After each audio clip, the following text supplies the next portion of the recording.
Selamat pagi jemaat yang terkasih dalam nama Tuhan Yesus.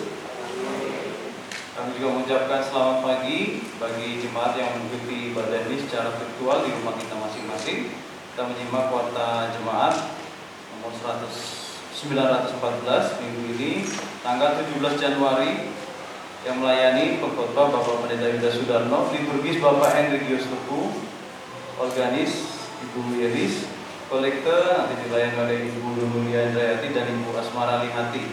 Nyambut kita sudah disambut tadi oleh tim Satgas COVID-19. Kemudian yang melayani minggu depan tanggal 24 Januari 2021 pengkhotbah Bapak Pendeta Yuda Sudarno, liturgis Ibu Asmara Lihati, kolekte Ibu Yesa, organis Ibu Yesa dan Saudara Rio, kolekte Ibu Nuria Indrayati dan Ibu Sri Wahyuni, penyambut tim Satgas COVID-19. Kami mengucapkan selamat melayani baik kita yang melayani minggu ini dan juga mohon persiapannya bagi yang melayani minggu depan. Dan berita kelahiran, telah lahir anak kedua dari Bapak John Peter Lumban Gaul, Ibu Nirwana Sitompul pada tanggal 10 Januari 2021 di Rumah Sakit Permata Hati. Kita doakan dan kiranya yang baru melahirkan dan anak yang dilahirkan dalam keadaan sehat. Kami atas nama gereja juga mengucapkan selamat bagi keluarga Bapak John Peter. Kemudian berita pernikahan akan ditubuhkan dalam pernikahan atas nama Stephen Wijaya dan Novi Koridama pada tanggal 6 Februari 2021. Kita doakan agar kiranya acara peneguhan pernikahan ini bisa terlaksana dengan baik. Kemudian juga himbauan untuk kita semua tetap mengikuti protokol kesehatan dan menjaga kesehatan kita dan selalu menggunakan masker, mencuci tangan dan juga menjaga jarak. Dan juga kami informasikan bahwa mulai minggu ini dan seterusnya kita himbau kembali, kita haruskan agar jemaat yang hadir di gereja ini menggunakan pisil atau masker wajah. Jadi di samping masker mulut kita juga mengharuskan agar memakai masker wajah. Hal ini kita lakukan karena akhir-akhir ini penularan COVID-19 meningkat kembali pasca liburan Natal dan Tahun Baru. Dan juga kami menghimbau bagi jemaat sekalian agar tetap menjaga kondisi. Apabila kita mengetahui ada keluarga atau tetangga kita yang dekat dengan kita tertular COVID-19, tolong dihindari. Kita benar-benar menjaga kesehatan kita. Dan apabila ada jemaat yang sudah merasakan gejala-gejala tanda-tanda tertular COVID-19, kami mengimbau dengan sangat agar tidak datang ke gereja walaupun sudah mendapatkan undangan. Terlebih kami mengharapkan memberikan informasi kepada gereja agar gereja bisa mendoakan, bisa melakukan pelayanan yang mungkin dibutuhkan. Agar ini kita indahkan dan kita juga menjaga agar ibadah tatap muka di gereja ini bisa tetap kita laksanakan, agar tidak terjadi klaster di rumah ibadah, terutama di gereja kita. Jadi kami sangat mengharapkan sekali dan di warta ini kami menekankan karena apa? Ini semua bisa terlaksana dengan baik apabila seluruh jemaat sekalian punya kepedulian yang sama dengan kami pengurus tim COVID-19 dan juga pengurus sidang. Kami sangat berharap kita semua bisa menjaga kondisi, terlebih mari berpikir positif dan juga menjaga imun kita agar kita bisa terhindar dari COVID-19. Dan ini kami juga mohon dukungan doa karena ada saudara kita yang sakit, Bapak Zona Landraha dan Bapak Manuel Paranginangin. Bapak Manuel Paranginangin beberapa waktu yang lalu mengalami kecelakaan ketika bekerja dan rencananya hari Senin akan melakukan operasi karena rahang beliau ada kendala, ada masalah. Kemarin juga sudah dilakukan operasi pertama dan nanti akan dilakukan operasi lagi. Begitu kami mohon dukungan doa dari jemaat sekalian. Dan kita berharap agar kedua jemaat kita ini bisa lekas sembuh dan juga mungkin ada jemaat yang lain yang tidak kita ketahui informasinya yang sedang sakit dan mengalami penyakit. Kami juga mohon agar diinformasikan agar paling tidak gereja bisa mendoakan dan apabila ada pelayanan-pelayanan yang bisa kita lakukan seperti anggaran-anggaran dasar dari gereja kita bisa kita berikan kepada mereka.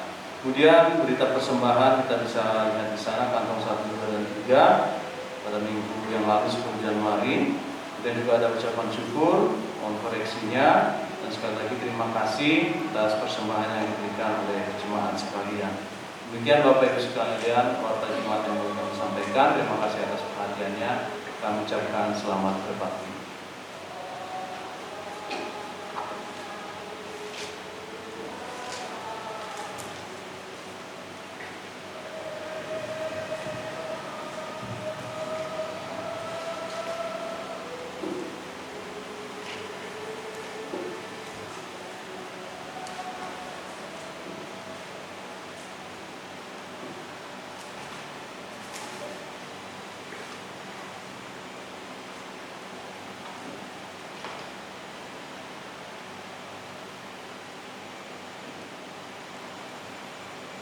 Baik, selamat pagi Bapak Ibu Saudara-saudara terkasih dalam Kristus Yesus Tuhan. Begitu juga jemaat yang ada di rumah menikmati ibadah lewat acara virtual online yang dilayani oleh gereja pagi hari ini. Ibadah pagi hari ini kita lanjutkan kembali. Jemaat kami undang untuk waktu teduh sejenak.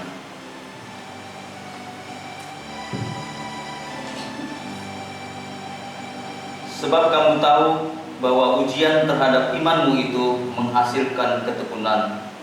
Dan biarkanlah ketekunan itu memperoleh buah yang matang, supaya kamu menjadi sempurna dan utuh dan tak berkekurangan sesuatu apapun. Yakobus 1 ayat 3 dan 4. Kita kuduskan ibadah kita pada pagi hari ini.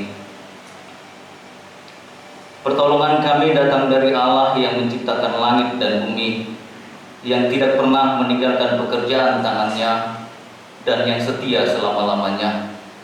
Turunlah kiranya atas kita anugerah dan damai sejahtera dari Allah Bapa kita, Tuhan Yesus Kristus. Amin. Kita puji nama Tuhan kita dari KPPK nomor 26 ayat 1 sampai 3, mulia bagi Allah.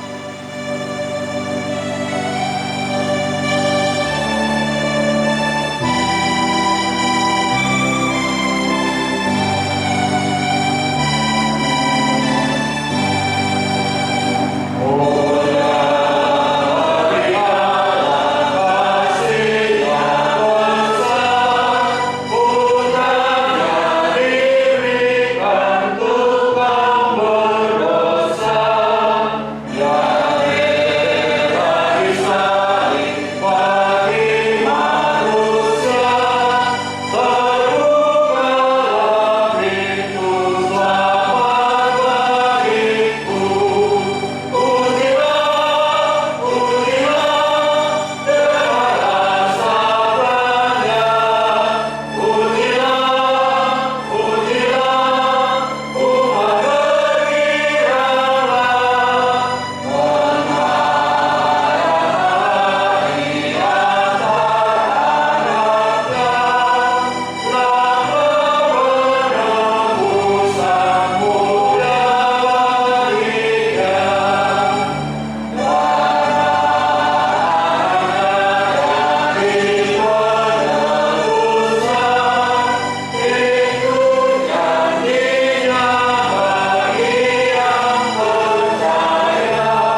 ungkapan iman rasuli, aku percaya.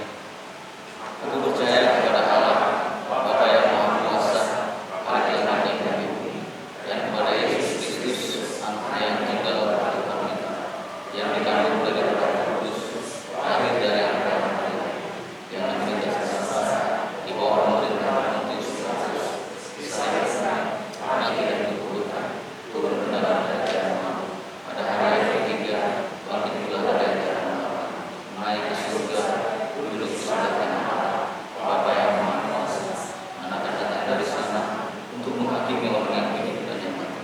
Aku percaya kepada Roh Kudus, Gereja yang kudus dan persekutuan Roh Kudus, pengampunan dosa, kebangkitan dari dan hidup yang kekal. Amin. Kita bersatu di dalam doa. Bapa kami di dalam Kristus Yesus, Tuhan Allah kami yang hidup, Allah yang telah berkarya besar di dalam kehidupan kami, sehingga akhirnya kami yang dahulunya jauh menjadi dekat, kami yang dahulunya bukan anak menjadi anak di hadapan Tuhan oleh karena pembenaran di dalam karya Kristus yang menganugerahkannya di dalam kami. Terima kasih Bapa di surga, dan anugerah pembenaran itu terus bekerja di dalam diri kami, memanggil kami pada pagi hari ini ada di tempat ini Tuhan untuk bersekutu beribadah dengan Tuhan dan sesama anak-anak-Mu di tempat ini. Begitu juga dengan jemaat-Mu yang ada di rumah, yang menikmati ibadah lewat acara online di tempat ini Tuhan. Bapa di surga, kami percaya Engkau hadir ketika satu dua orang berkumpul atas nama-Mu. Untuk itu Tuhan, kami berdoa terlebih dahulu di hadapan-Mu. Layakan dan kuduskanlah kami untuk bisa menghampiri hadirat-Mu yang agung dan yang kudus itu. Dan mampukan kami Tuhan untuk menaikkan setiap pujian kami, setiap doa kami, dan juga setiap pelayanan yang kami berikan, siapapun kami di dalamnya, Tuhan yang ditinggikan, Tuhan yang dimuliakan. Bapa di surga, ketika kami berdiri di tempat ini, di rumah-Mu yang kudus, sungguhlah Engkau yang sudah menjadi pertolongan, kekuatan, sumber pengharapan bagi kami. Ketika kami melewati hari-hari yang sudah kami lalui, Tuhan ada bersama dengan kami. Ada banyak warna kehidupan yang kami nikmati. Kami bersyukur Tuhan berkarya di dalamnya. Ada beban berat yang menghantam kehidupan kami. Ada suka, ada duka, bahkan ada kehilangan. Ada pergumulan yang harus terus kami nantikan. Kami terus bersyukur karena Tuhan di dalam Kristus Yesus Allah, di dalam lewat Roh Kudus-Mu terus menaruhkan kekuatan dan pengharapan bagi kami. Untuk terus menaruh pengharapan kami kepada Tuhan Allah yang akan terus berkarya di tengah kehidupan kami dan selalu memberikan yang terbaik. Rencana-Mu tidak pernah gagal bagi kehidupan kami Tuhan. Terlebih kami mengingat saudara kami Bapak Immanuel Parangin-Angin dan juga Bapak Sudarmalo yang sekarang dalam kondisi lemah fisik.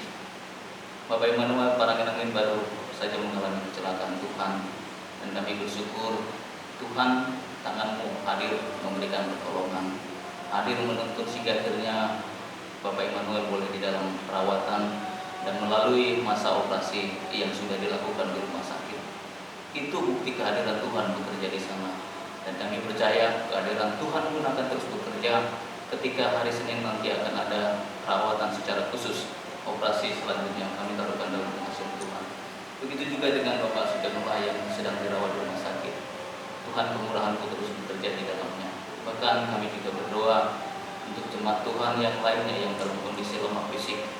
Kami mengingat ibu kami, Ibu ini, bahkan mungkin jemaat yang lain yang terlewatkan oleh kami yang tidak kami ketahui. Tapi kami percaya Tuhan melihat setiap pergumulan jemaat Tuhan. Kami bawa ke dalam nama pengasihan Tuhan, supaya anugerah yang kasih setia Tuhan terus berkarya dimanapun berada jemaat-Mu Tuhan. Bapak di surga, kami pun juga terus berdoa untuk kami semua di tempat ini. Tuhan mengenal dan Tuhan mengetahui kami keluarga lepas keluarga. Kami menaikkan syukur kami atas pertolongan Tuhan untuk kami boleh keluar dari pergumulan kami. Kami menaikkan syukur kami kepada Tuhan untuk kami keluar dari pergumulan sakit kami. Kami menaikkan syukur kami kepada Tuhan untuk kami bisa berada sampai pada saat ini di tengah-tengah pergumulan, terlebih di tengah masa pandemi ini Tuhan. Ada banyak pergumulan tentang perekonomian, kehilangan pekerjaan, kesulitan untuk mencari sesuatu nafkah Tuhan. Kami taruhkan dalam pengasihan Tuhan, supaya anugerah-Mu terus bekerja bagi kami. Pemerintahan bangsa ini pun kami taruhkan dalam pengasihan Tuhan. Kami Kami tahu tidak mudah pekerjaan yang mereka emban memimpin bangsa kami, dari tertinggi sampai pun yang terendah sekalipun di sekitar kami. Terlebih ketika bekerja sama bahu-membahu untuk masa pandemi saat ini, bahkan dampak yang dimunculkan oleh ada di dalamnya baik ekonomi dan juga kegiatan aktivitas masyarakat. Bapa di surga, kami berdoa supaya hikmat yang daripada Bapa di surga terus turun memampukan pemimpin bangsa kami untuk terus berkarya di tengah-tengah situasi dan kondisi bangsa kami pada saat ini. Terima kasih Bapa di surga. Bahkan kami pun menaruhkan gerejamu pada saat ini. Kalau pada saat belakang ini kami terbatas, kehadiran jemaat juga terbatas, kami percaya Tuhan punya mau dan Tuhan punya maksud. Dan biarlah ketika keterbatasan ini tidak mengurangi kerinduan kami untuk terus datang mencari bersekutu dengan Tuhan lewat pelayanan gereja, baik itu secara online dan juga yang ada di tempat ini. Terlebih sebentar lagi ketika kebenaran firman Tuhan yang akan disampaikan oleh Bapak Pendeta Yudas, biarlah firman-Mu yang adalah suluh hidup bagi kami menjadi tuntunan, menuntun bagi kami untuk terus berjalan di sepanjang ziarah kami kepada Tuhan, untuk terus menatap Tuhan ada bersama dengan kami. Kadang boleh sulit, kadang boleh ada bagaimanapun bentuknya, namun pengharapan kami ada di dalam Tuhan. Terima kasih Bapa di surga, terpuji dan termulia Engkau, sebab di dalam Yesus Kristus Tuhan kami sudah berdoa dan menaikkan syukur kami kepada Tuhan Allah kami yang hidup. Amin.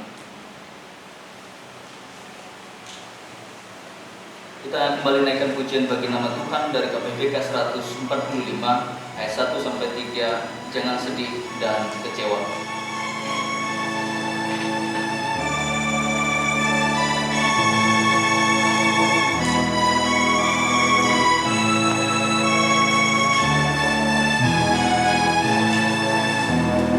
Selalu berada kami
Bacaan Alkitab kita pada pagi hari ini diambil dari Efesus 2 ayat 1 sampai 10. Efesus 2 ayat 1 sampai 10 begini bunyinya.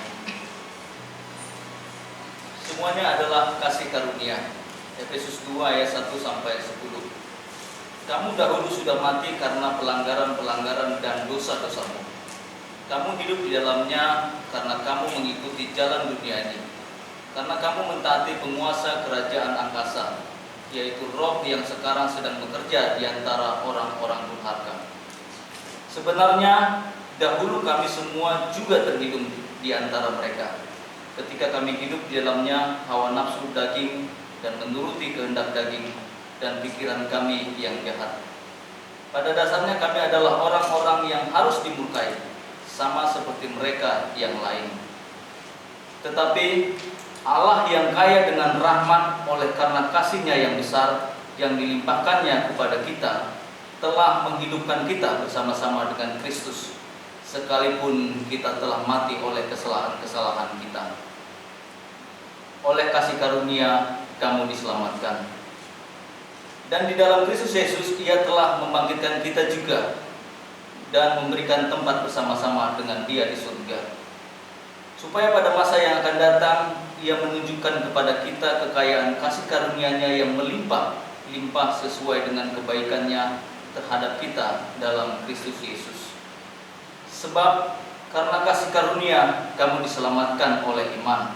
Itu bukan hasil usahamu, tetapi pemberian Allah. Itu bukan hasil pekerjaanmu. Jangan ada orang yang memegahkan diri. Karena kita ini buatan Allah, diciptakan dalam Kristus Yesus untuk melakukan pekerjaan baik yang dipersiapkan Allah sebelumnya. Ia mau supaya kita hidup di dalamnya. Amin. Kita sambut dengan hormat diberi.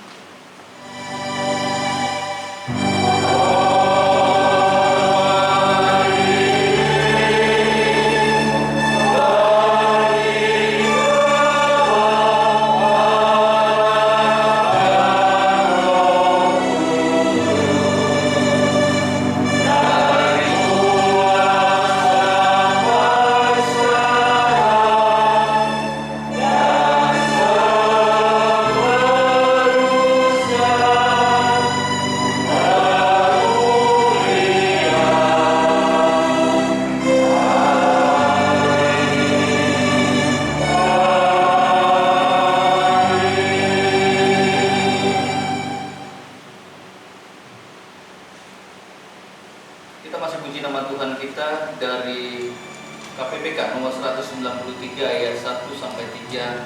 Tuhan, Ku datang. Ku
kembali kepada bacaan tadi, Efesus pasal 2.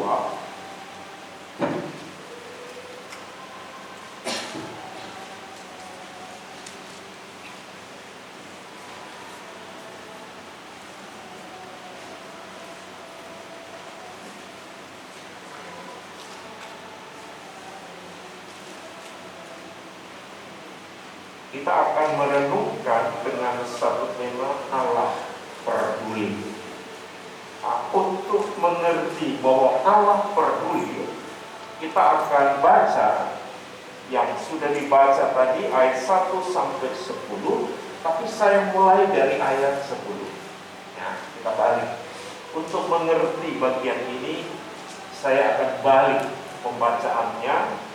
Yang pertama ayat 10, karena kita ini buatan Allah, diciptakan dalam Kristus Yesus untuk melakukan pekerjaan baik yang dipersiapkan Allah sebelumnya. Ia mau supaya kita hidup di dalamnya. Jemaat yang dikasihi Tuhan, ayat 10 jelas mengatakan kepada kita bahwa ketika Allah mencipta manusia, itu diberi nafas hidup dan kekuatan. Sebenarnya dari sana Allah sudah memiliki satu rencana, satu maksud yang sudah pasti yang harus dilakukan oleh manusia. Apa itu maksud Allah di sini? Dibuatan Allah, jadi dicipta oleh Allah. Untuk apa? Untuk melakukan pekerjaan baik. Itu tujuan Allah pertama. Ya. Kita dicipta, manusia dicipta untuk melakukan perbuatan baik yang sebelumnya di sana disebutkan sudah dipersiapkan oleh Allah. Jadi untuk melakukan perbuatan baik, Allah sudah menyiapkan baik tenaga, pemikiran, kepandaian dan semuanya. Itu Allah sudah siapkan untuk manusia harus kerjakan. Inilah kepedulian Allah. Dimulai dari awal manusia dicipta, Adam Hawa, sampai juga kita dicipta. Kalau Allah mencipta kita, ini beda dengan ketika Allah mencipta Adam dan Hawa. Adam Hawa dicipta dari segumpal tanah, kemudian diberi nafas hidup, sehingga dia menjadi manusia yang hidup. Kita ini dicipta oleh Allah lewat apa? Segumpal darah yang kemudian direnda oleh Allah di dalam rahim ibu kita. Kita dicipta begitu luar biasanya sehingga kita menjadi manusia yang seperti ini. Kata direnda. Kalau anak sekarang, ibu-ibu sekarang jarang yang merenda. Kalau namanya merenda, atau saudara sekalian, itu harus dihitung cermat sekali. Kalau merenda nggak dihitung cermat sekali, itu nggak akan menjadi rendaan yang bagus. Allah merenda kita, itu sudah melewati satu pergumulan, satu kemampuan Allah yang sempurna, sehingga kita menjadi manusia yang sempurna. Inilah maksud Allah yang pertama. Allah sangat peduli kepada kita. Tapi kenyataannya seperti apa? Baru kita ke ayat 1. Kenyataannya di sana, kamu sudah mati karena pelanggaran-pelanggaran dan dosa-dosa. Kamu sudah mati. Bapak Ibu, arti mati di sini, ya, itu adalah kehilangan hubungan kita dengan Allah, atau kita sudah tidak mempunyai persekutuan lagi dengan Allah. Itu yang disebut mati di sini. Manusia yang begitu sempurna dicipta oleh Allah, manusia mulai meninggalkan Allah. Dan itu memang sejak Adam dan Hawa, manusia itu meninggalkan.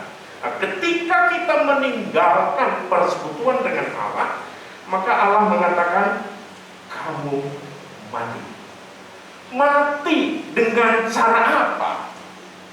Ayat 1 itu mengatakan bahwa kamu dahulu sudah mati karena pelanggaran-pelanggaran dan dosa-dosa. Bapak Ibu, di sini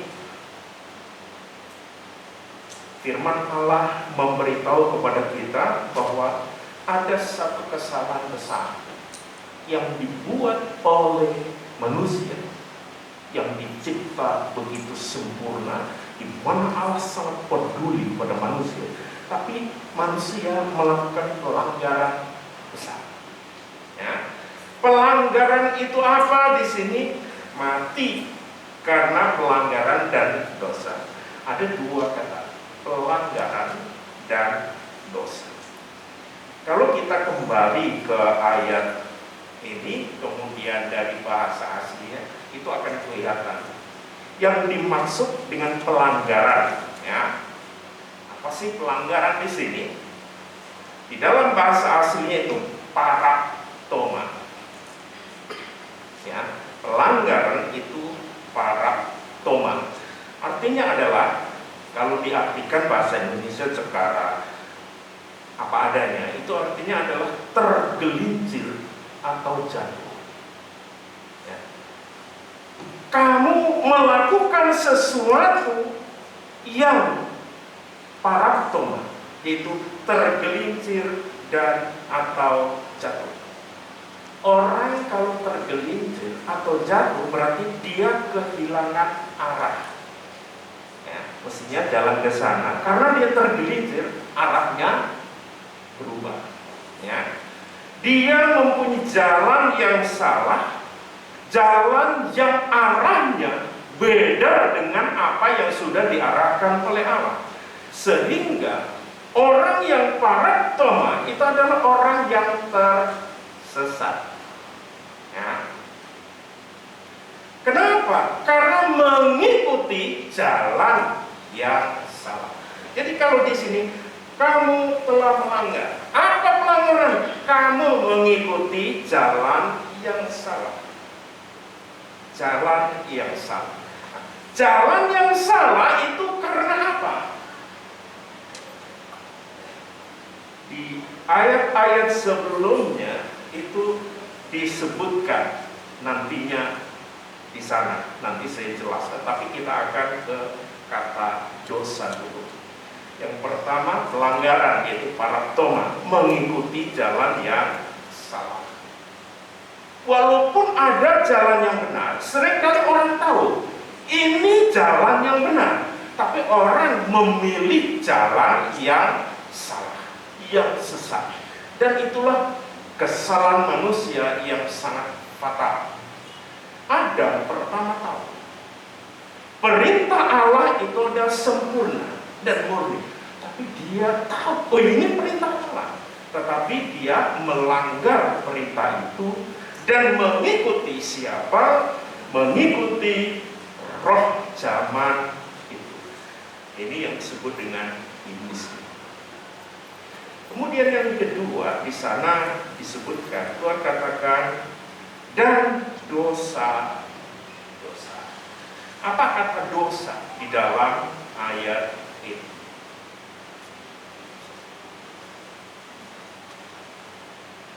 Dosa, ya, bahasa aslinya di sini adalah hamartia.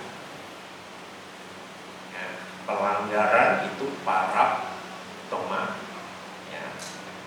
Dosa itu hamartia atau hamartia, artinya itu meleset. Hamartia di sini diterjemahkan dosa itu artinya meleset. Orang yang meleset, terpeleset itu adalah orang yang gagal mencapai sasaran yang sudah ditentukan karena terpeleset, ya. Kegagalan untuk tetap berada pada jalan yang benar, ini manusia udah nggak bisa lagi. Dia terpeleset, keluar dari jalur yang sebenarnya. Dan ini yang disebut dengan dosa. Hamartia. Kamu telah terpeleset. Jadi kalau kita lihat di sini, istilah pelanggaran, istilah dosa tidak hanya berlaku bagi, seringkali kita, wah mereka dosa itu maling. Ya, orang seringkali kan gitu, maling, rampok, kemudian ngambil harta orang lain, kemudian apalagi terserah kita mau membuat ini, ya, korupsi dan seterusnya. Itu kita sering, dia dosa, dia melanggar.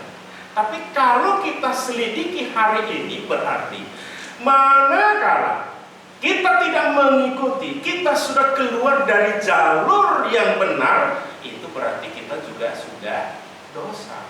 Jadi walaupun kita mungkin nggak koruptor, tetapi kita melanggar jalur yang benar.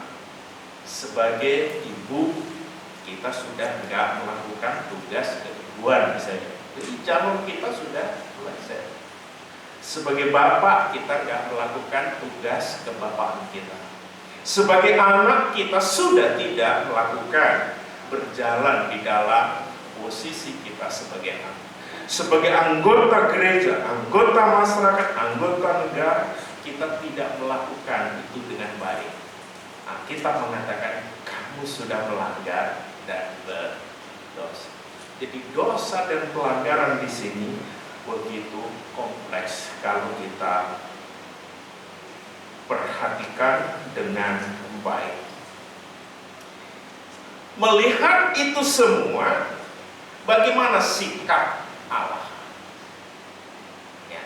Bagaimana tanggapan Allah meresponi manusia yang melanggar dan manusia yang tergelincir dari jalan yang apa adanya. Ayat 5 mengatakan, tetapi, ini kata tetapi di dalam ayat ini sangat penting, ya. Tetapi Allah yang kaya dengan rahmat, oleh karena kasih-Nya yang besar, yang dilimpahkannya kepada kita. Melihat pelanggaran yang begitu luar biasa yang dilakukan Allah, Allah tidak tinggal diam, Allah peduli.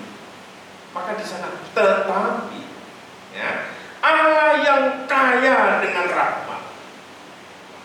Ini Allah mengatakan, aku nggak membiarkan kamu.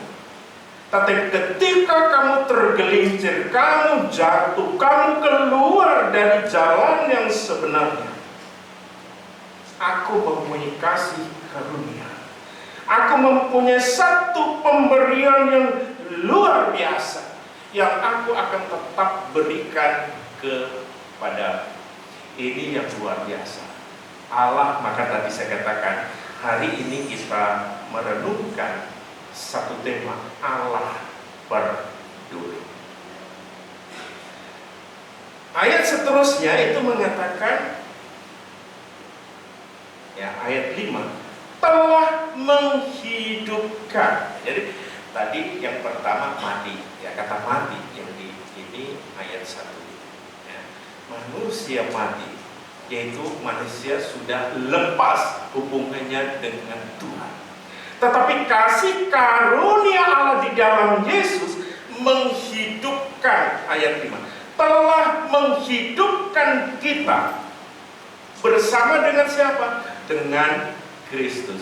Jadi Kristus sekarang hadir, sekarang datang, itu Yesus, untuk apa? Menghidupkan kita, supaya hubungan kita dengan Allah yang tadinya sudah tergelincir, yang tadinya sudah kita keluar dari rel yang sebenarnya, dikembalikan lagi oleh Allah di dalam Yesus Kristus, sehingga hubungan kita dengan Allah itu kembali normal seperti ketika kita pertama dicipta oleh Allah itu sendiri.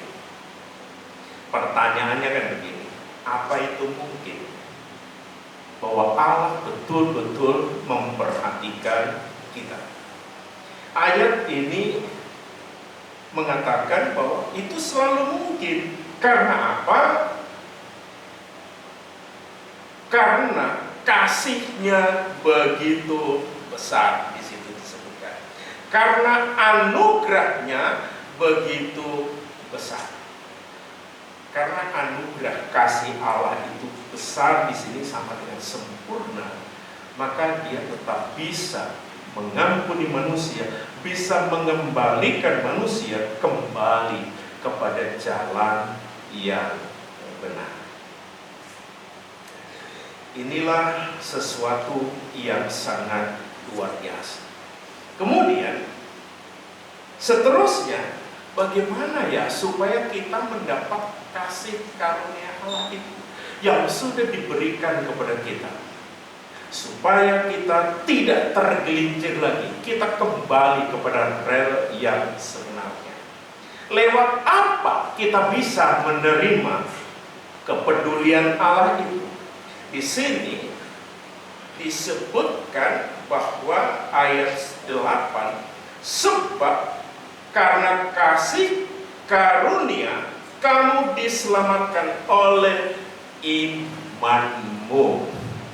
Dan seterusnya, malah itu bukan perbuatanmu, dan seterusnya ya, bukan usahamu.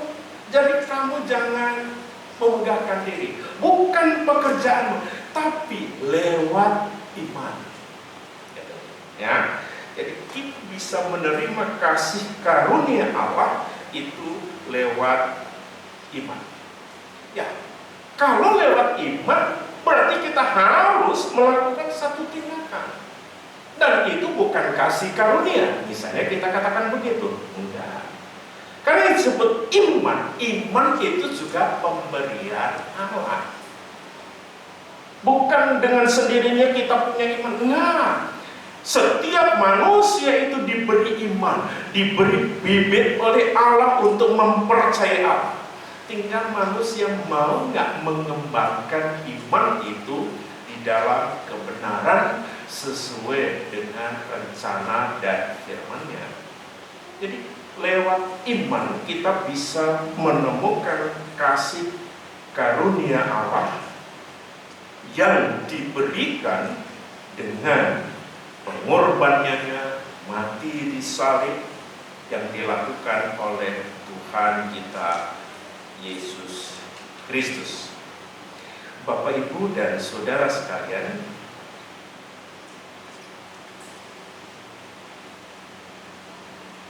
kalau kita boleh atau saya boleh memberitahu atau menjelaskan iman ini itu seperti apa yang bisa kita ambil contohnya. Kita lihat ketika Allah memanggil Musa. Di dalam kitab Keluaran 4, di sana Allah memanggil Musa.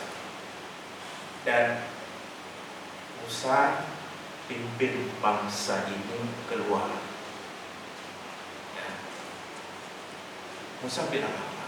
Nggak mungkin aku Tuhan. Aku ini begini. Dia banyak alasannya. Dia kemukakan, aku nggak bisa banyak ngomong, aku ini orang yang penakut, dan seterusnya dan seterusnya. Tapi Tuhan bilang, kamu mampu akan melakukan tugas yang begitu besar yang aku berikan kepadamu. Dengan apa Tuhan aku melakukan tugas, aku melakukan panggilan Tuhan ini dengan apa? Kalau kita jeli, ketika Allah memanggil Musa, jawaban Tuhan apa? Apa yang ada padamu, Musa? Itu pertanyaan Tuhan. Kau akan melakukan perkara besar sesuai dengan apa yang aku akan berikan kepadamu. Tetapi sekarang kau harus akui apa yang ada padamu pada saat ini. Jawab Musa apa? Tongkat. Itu nanti dibaca Keluaran 4 ayat 2. Yang ada padaku hanya tongkat Tuhan. Dengan tongkat itu kau akan melakukan peristiwa-peristiwa besar. Kata Tuhan, apa mungkin? Iya, kamu mau tahu? Iya, coba lempar tongkat. Begitu tongkat dilempar, tongkat itu berubah menjadi ular. Ya, karena ada kuasa yang menyertai kamu lewat sarana yang sekarang kau punya. Ambil tongkat itu, dia jadi tongkat lagi. Kamu masih belum percaya, Musa? Iya Tuhan. Kamu punya baju. Ya, tolong tanganmu masukkan ke dalam baju. Begitu nanti masukkan, apa yang terjadi? Terbilang tarik kembali. Begitu tarik tangan Musa, musnah. Takutnya luar biasa. Akhirnya, maka kembalikan lagi, masukkan lagi, tarik lagi. Baik. Berarti apa yang ada pada diriku ini Tuhan mampu menggunakan, mampu memberkati untuk kita bisa melakukan perbuatan-perbuatan besar yang Tuhan sudah siapkan bagi saya. Itu kesimpulan Musa. Bapak, Ibu, dan saudara sekalian, Tuhan mau membuat mukjizat dengan saudara dan saya. Lewat apa? Seperti dengan apa yang lewat Musa ini. Tuhan katakan, apa sekarang yang ada padamu? Yang ada pada kita itu apa? Mungkin kita punya uang, mungkin kita punya tenaga, mungkin kita punya kesempatan, mungkin kita punya banyak hal yang kita punya, dan itu kita utarakan kepada Tuhan. Tuhan, ini yang aku punya. Ketika kita mengutarakan itu kepada Tuhan dengan hati yang tulus, maka Tuhan akan membuat mukjizat dari semua yang ada pada kita. Meskipun menurut ukuran manusia itu tidak mungkin. Tetapi apa yang ada pada diri kita bisa dipakai oleh Allah untuk mendatangkan berkat dan anugerah. Jawabnya adalah, kenapa? Karena Allah sangat peduli dengan kita. Amin. Kita berdoa. Terima kasih Tuhan. Tuhan mengingatkan kami kembali bahwa sebenarnya Tuhan begitu luar biasa. Tuhan mampu di dalam situasi yang seperti ini untuk membuat sesuatu kepada kita. Bila hari ini kami berani mengatakan, ini Tuhan yang aku punya. Biar Tuhan mengubah, Tuhan menggunakan semua itu menjadi berkat, baik bagi pribadi kami, keluarga kami, gereja, negara maupun bangsa kami. Ampuni dosa kesalahan kami Bapa, di dalam nama Tuhan Yesus kami berdoa. Amin. Kita akan muliakan Tuhan kembali.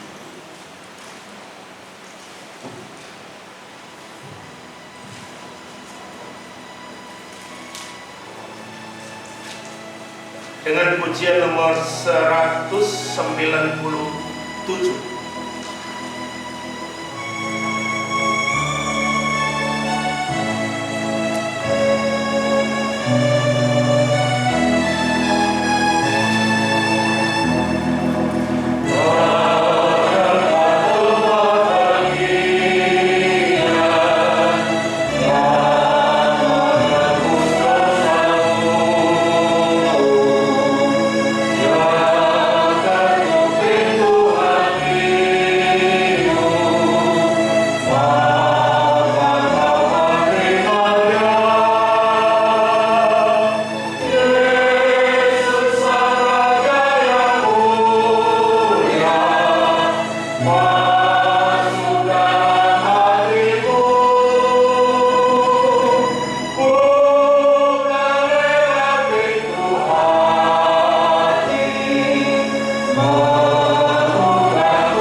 Kita ucapkan doa Bapa kami bersama-sama. Bapa kami di surga, dikuduskan namamu. Datanglah kerajaan, jadilah kehendakmu di bumi seperti surga. Berikanlah kami hari ini makanan kami secukupnya, dan ampunilah kesalahan kami, kami juga mengampuni orang bersalah.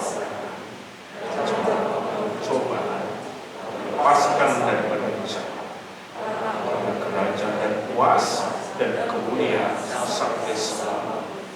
Amin. Doksologi.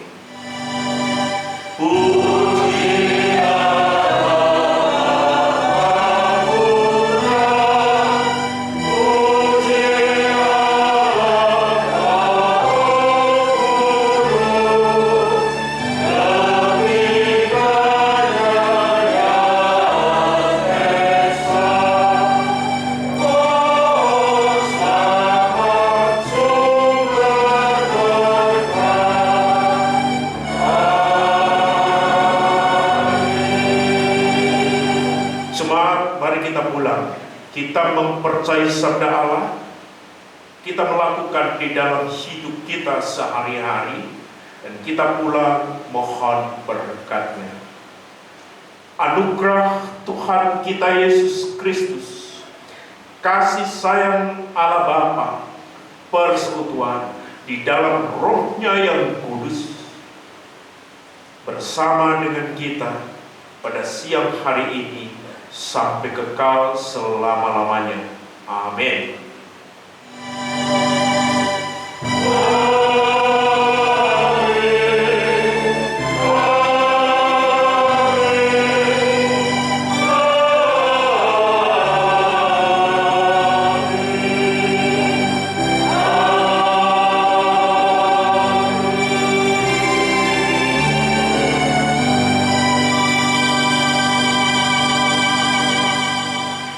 Amin. Tuhan menyertai kita.